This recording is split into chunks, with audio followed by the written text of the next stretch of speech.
Hello, my name is Heather Waisanen. This presentation details my client project for Info 244 online searching with Vicki Steiner in summer 2018. My client is Julie Winchewski, a library assistant at Garden Home Community Library. She has just graduated with her Bachelor Arts degree, and her goal is to go to grad school starting in fall 2019. Julie has narrowed down her school choices to 4: the University of Arizona, the University of Memphis, the University of Montana, and the University of Texas at Austin. To help her choose, Julie is seeking information about job opportunities, taxes, and the cost of living for those 4 areas. We did an in-person reference interview so I could clarify her information needs and make sure we were on the same page. I formulated several questions based on our bell text, including where she's already searched and what specifically Julie is seeking in terms of cost of living and jobs. Julie had only done a basic Google search, and she had looked at the U.S. News and World Report's school rankings, the American Library Association, and the Better Business Bureau, but she hadn't found anything particularly useful. Job-wise, Julie would prefer full-time on-campus library jobs, hopefully in archives and cataloging. So I'll be focusing on looking at the school libraries and finding job sites for those. For cost of living, she's mostly interested in housing costs. During this exchange, one of my coworkers recommended checking to see if schools offer graduate student housing. Neither of us had thought of this and immediately added that to the list. Because this search is personal, Julie can use a mix of sources. She's not limited to scholarly or peer-reviewed articles. She can use a mix. And she would like the results in a list format. Julie is seeking specific information, so this is a precision search. I expect that jobs, housing, and tax information will be straightforward to find using Boolean search techniques. I started with what I considered to be the harder search, general cost of living data. My plan was to use LexisNexis because of its focus on news and business. I started in the Market Insight database. My search for cost of living, limited to those 4 states, found nothing. A search by industry, using terms such as academic libraries, as well as libraries and archives, also brought no results. Libraries alone yielded 33 results, but those were non-relevant and included information on pharmaceutical compound libraries and portable players such as Amazon's e-library. Knowing that cost of living is a frequent topic in news stories, I moved on to LexisNexis's news database. Because I was looking for specific places, I searched using the city, state, and cost of living.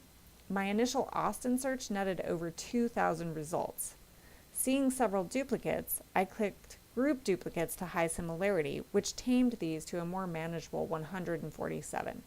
I carried this forward on the other searches and found 21 results for Tucson, 19 for Memphis, and 25 for Missoula, although Missoula had mostly irrelevant articles, including an obituary for a state politician. As I looked through the results, I noted specific additional sources I wanted to look for later. Because news outlets tend to focus strictly on their locale, I found site and in-URL searches to be helpful in finding these additional items on the deep web. Some of these turned out not to be as useful as I'd hoped for a variety of reasons. Neither Credit Sesame or Apartment List's renter surveys included all 4 of the cities Julie was considering, while the U.S. Census Bureau and the Money Magazine data were overwhelming with too much non-relevant information, and the Council for Community and Economic Research required payment to access their quarterly cost of living index report. However, GoBankingRates.com's annual price of living comfortably analysis was useful, and I searched for State Economic Development Department to fill in information for Montana. I used several other databases during this search, although in the end, they didn't offer any additional resources. Standard & Poor's Net Advantage is another industry database, and Noema.com World Data requires a subscription to view U.S. regional and county datasets. The job, housing, and tax data was known data that I easily found through Ecosia and Google search engines. Finding the tax information was quickly done using a site search. I had never done this before, and I'm grateful to have learned about that in this class. In the middle of my search, I decided that a spreadsheet was better format for sharing the findings. One, I could easily see what was still needed, and two, it allowed me to turn this data into summarizable and comparable information for Julie. Here's the cost of living spreadsheet, which is broken down by location and features housing rates, the average or median rents, tax rates, and average monthly salary after taxes. Another tab on the spreadsheet gives a general overview of cost of living, which shows whether a school has graduate student housing, the rental prices, if they include furnishings, if utilities are covered in rent, and more. That tab also has links to the job websites for each school's library. Links are included for websites and sources, as you can see on my spreadsheet here. I emailed the spreadsheet to Julie along with 2 PDF documents from taxrates.org, one that details income tax rates and the other state sales tax rates. I had some additional sources that were not needed. I kept these in case Julie needed additional information or the results did not answer her questions. Julie was wowed by the information I found. She admitted it would take her a while to absorb it all. Sending her the information as a spreadsheet, though, helped. Her email response talks about the many things she appreciated about that format, such as using color to transition between subjects, and the fact that I included hyperlinks so that she can look at them as needed and locate additional information. She also appreciated that I'd thought of additional everyday details and things she hadn't, such as sales taxes. Julie said I answered all of her questions. She had no negative comments for me.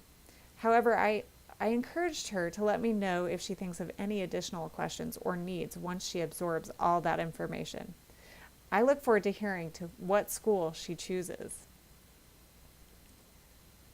This assignment was an excellent way for me to gain experience with little-used databases, as well as allowing me to practice skills that I use infrequently, including reference interviews and advanced search techniques. The reference interview really helped me plan and execute a successful search.